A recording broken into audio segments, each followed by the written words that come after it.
Indonesia के Sumatra द्वीप पर एक के बाद एक प्राकृतिक आपदाओं की मार पड़ रही है। गुरुवार को अचे प्रांत के पास 6.3 तीव्रता का भूकंप आया।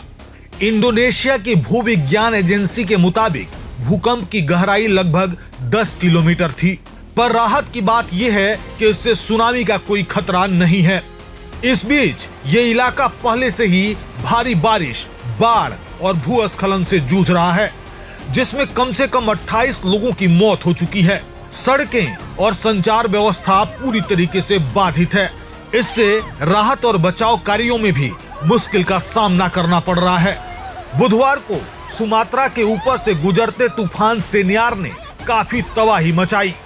मौसम विभाग का कहना है कि मलक्का जैसे इलाके में चक्रवात बनना बेहद असामान्य है, क्योंकि यह क्षेत्र आमतौर पर भूमध्य रेखा के नजदीक होने की वजह से चक्रवाती तूफानों से सुरक्षित रहता है।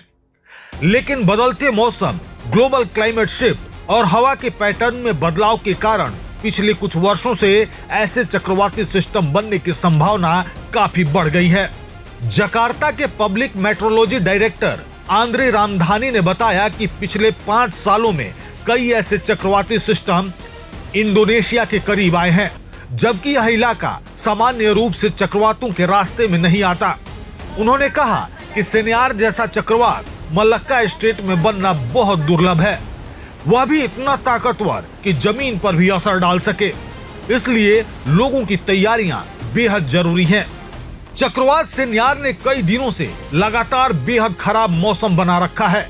भारी बारिश, तेज हवाएं और तटीय इलाकों में समुद्री जलभराव, इससे भूस्खलन, अचानक आने वाली बाढ़ और जमीनी व समुद्री यातायात में बड़े व्यवधान का खतरा बढ़ गया है।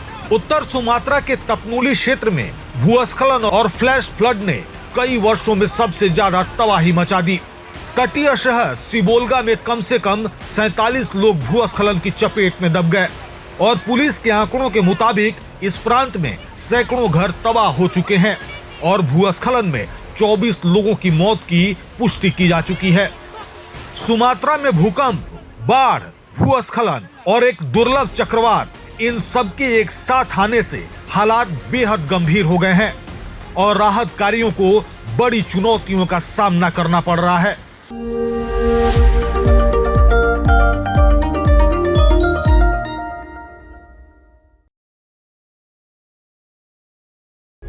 प्रभातखबर.com, विश्वास वही, रफ्तार नहीं।